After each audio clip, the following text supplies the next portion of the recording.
Hello my dear students, welcome to another video. So आज के इस वीडियो में हम इलेक्ट्रिसिटी चैप्टर स्टार्ट करने वाले हैं। बिल्कुल बारीकी से इस चैप्टर को किया जाएगा। ऐसा कोई भी टॉपिक नहीं होगा जो कि छोड़ा जाएगा। हर एक टॉपिक को बिल्कुल बढ़िया तरह से हर बार की तरह किया जाएगा। सो इलेक्ट्रिसिटी जो चैप्टर है क्लास 10 के अकॉर्डिंग हम कराएंगे। क्लास 10th में भी है ये चैप्टर, क्लास 12th में भी है। तो हमें जो कराना है क्लास 10 के अकॉर्डिंग, फालतू के भी कोई टॉपिक्स नहीं कराने हैं। अगर कोई फालतू का टॉपिक है वो भी मैं नहीं कराने वाला हूँ। और 10th क्लास में जो भी टॉपिक्स है उनमें से कोई भी छोड़ूंगा भी नहीं। तो सारे के सारे टॉपिक्स बिल्कुल अच्छे तरीके से करेंगे। ज्यादा भी बाहर की चीजें, फालतू की चीजें पढ़ना भी बेकार होती है। इसलिए टॉपिक वाइज एग्जाम ओरिएंटेड हम पढ़ने वाले हैं, जो कि क्लास 10th में आएगा। ठीक है ना। तो स्टार्ट करते हैं बिना टाइम वेस्ट किए। हर बार की तरह फिर से सीट बेल्ट वगैरह बांध लिया करो, ठीक है, बार बार बताना ना पड़े। तो इलेक्ट्रिसिटी जो इसका मतलब होता है, अगर जब भी कहीं पे भी वर्ड आ जाए इलेक्ट्रिक कहीं पे भी वर्ड आ जाए, इसका मतलब होता है चार्ज से लेना देना होता है। किससे मतलब होता है इसका? चार्ज से लेना देना होता है। अच्छा जी, तो चार्ज से जब लेना देना हो गया तो चार्ज के बारे में जानना जरूरी है कि नहीं? तो चार्ज क्या होता है? अब देखो, कोई सा भी नॉन लिविंग ऑर्गेनिज्म इस दुनिया में जो होता है वो एटम से मिलकर बनता है। आइटम नहीं बोल रहा हूं मैं, एटम से मिलकर बनता है। और एटम के अंदर होते हैं न्यूक्लियस। एटम के अंदर होता है एक न्यूक्लियस, जिसके अंदर होता है प्रोटॉन। जिसके अंदर क्या होता है? प्रोटॉन। अरे एटम के अंदर न्यूक्लियस होता है, जिसके अंदर क्या होता है? प्रोटॉन होता है। प्रोटॉन के पास होता है पॉजिटिव चार्ज। प्रोटॉन के पास क्या होता है? Positive charge. और इसके चारों तरफ क्या घूमते रहते हैं? इलेक्ट्रॉन। और इलेक्ट्रॉन के पास क्या होता है? नेगेटिव चार्ज होता है। यानी दो तरीके के चार्ज हो गए ना, एक हो गया हमारे पास पॉजिटिव चार्ज और एक हो गया हमारे पास नेगेटिव चार्ज। अच्छा, तो चार्ज तो समझ में आ गई बात। अच्छा, अगर एक बात बताओ, अगर हमारे पास देखो नॉन लिविंग ऑर्गेनिज्म कोई भी हो दुनिया का, उसके पास चार्ज तो होगा ही होगा। क्या होगा? चार्ज तो होगा ही होगा। अगर इस पे दो तरीके का चार्ज होता है, एक होता है पॉजिटिव चार्ज और एक होता है हमारे पास नेगेटिव चार्ज। ठीक है कि नहीं है? अच्छा, अगर मैं तीन सिचुएशन क्रिएट करूं, हमारे पास तीन चार देखते कितनी है, प्लस और प्लस रखूं, दो पॉजिटिव चार्ज अगर आपस में आएंगे तो ये क्या करेंगे? रिपल्सन क्रिएट करेंगे कि नहीं? यानी ये रिपेल करेंगे। अगर दो नेगेटिव भी आपस में आएंगे तो भी ये क्या करेंगे? रिपेल करेंगे। ये हमें पता है प्रॉपर्टीज ऑफ चार्ज में कि like charges always repel each other. यानी जो लाइक चार्जेस है, एक तरीके के चार्ज है, वो हमेशा दूर भगाने की कोशिश करते हैं, दूर की तरफ फोर्स लगाते हैं। लेकिन वहीं अगर अनलाइक चार्ज आ जाए तो ये आपस में चिपक जाते हैं, यानी ये अट्रैक्ट हो जाते हैं। क्या हो जाते हैं? अट्रैक्ट हो जाते हैं। तो क्या लिखोगे? Like charges repel each other and unlike charges attract each other. अच्छा जी।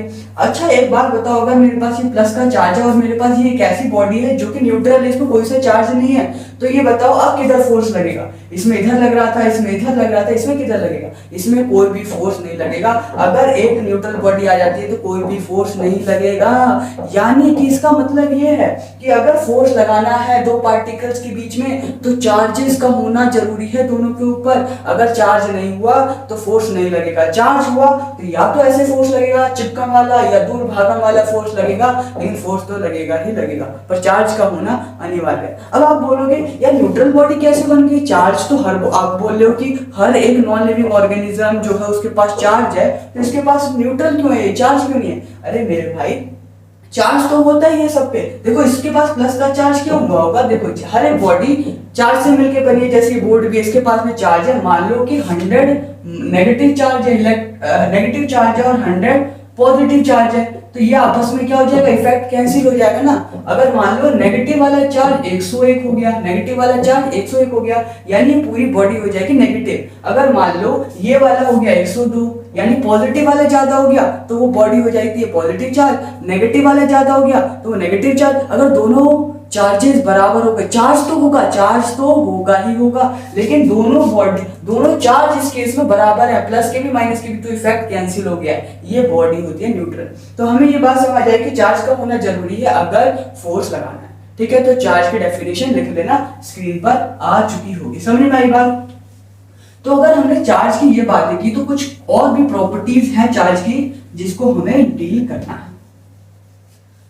देखो छापते रहना है, ठीक है ना। चार्ज के बारे में और कुछ हम पढ़ेंगे, वो हमारे पास ये है, it is represented by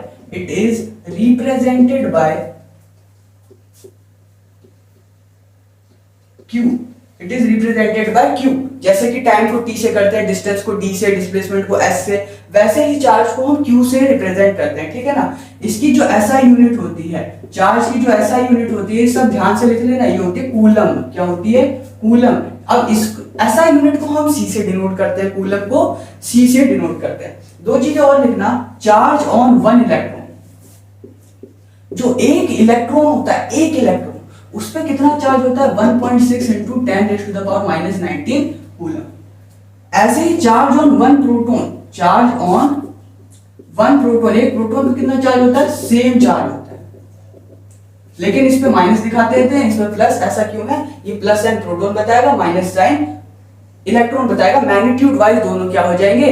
same हो जाएगा। याद रखना मेरी बात, ये माइनस और प्लस न्यूमेरिकल्स में यूज नहीं करोगे। किसमें नहीं यूज करोगे? न्यूमेरिकल्स करते समय यूज नहीं करना है। अच्छा, इस वीडियो में जो सबसे इंपॉर्टेंट टॉपिक होने वाला है वो होता है क्वांटाइजेशन ऑफ चार्ज, जिसको हमें पढ़ना है। अब एक बात बताओ, एक इलेक्ट्रॉन पे कितना चार्ज है? ये तो हमने समझ लिया कि जो चार्ज होता है ऑन वन इलेक्ट्रॉन, वो अभी मैंने बताया 1.6 × 10⁻⁻19 कूलम। इसी को हम E से डिनोट करते हैं। इसी को किससे डिनोट करते हैं? E से करते हैं। अच्छा, अब ये बताओ, चार्ज ऑन टू इलेक्ट्रॉन कितना हो जाएगा? एक पे E है तो दो पे 2E हो जाएगा कि नहीं हो जाएगा? अच्छा बताओ, चार्ज ऑन 3 इलेक्ट्रॉन कितना हो जाएगा? एक पे E, दो पे 2E, तो 3 पे 3।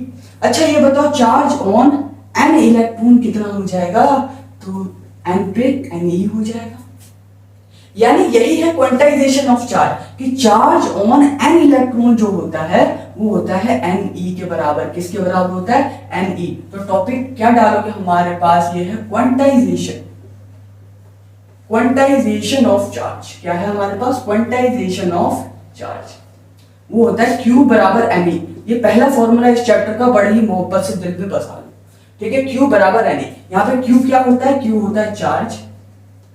N क्या होता है? N होता है नंबर ऑफ इलेक्ट्रॉन्स। N क्या होता है? Number of electrons. और E क्या होता है हमारे पास? Charge on one electron. इसकी वैल्यू फिक्स होती है, जो कि आपको बड़ी मोहब्बत से याद रखनी है। क्या रखनी है? याद। इतनी होती है ना। माइनस का साइन आता है, लेकिन न्यूमेरिकल्स में हमें नहीं लगाना है, ठीक है ना। ये फॉर्मूला बड़ी मोहब्बत से याद रख लो। इसका मतलब ये है, एक इलेक्ट्रॉन पे 1E, दो पे 2E, 3 पे 3, तो N पे Ne ऐसे हो जाता है। अच्छा, इसका मतलब ये भी होता है कि जो चार्ज होगा वो हमेशा इंटीग्रल मल्टीपल होगा। इंटीग्रल मल्टीपल, ऐसा नहीं होगा कि 1.5 इलेक्ट्रॉन, 2.5 इलेक्ट्रॉन, ऐसा नहीं होता। 1 इलेक्ट्रॉन, 2 इलेक्ट्रॉन, 3, 4, 5, 6 ऐसे इलेक्ट्रॉन होंगे।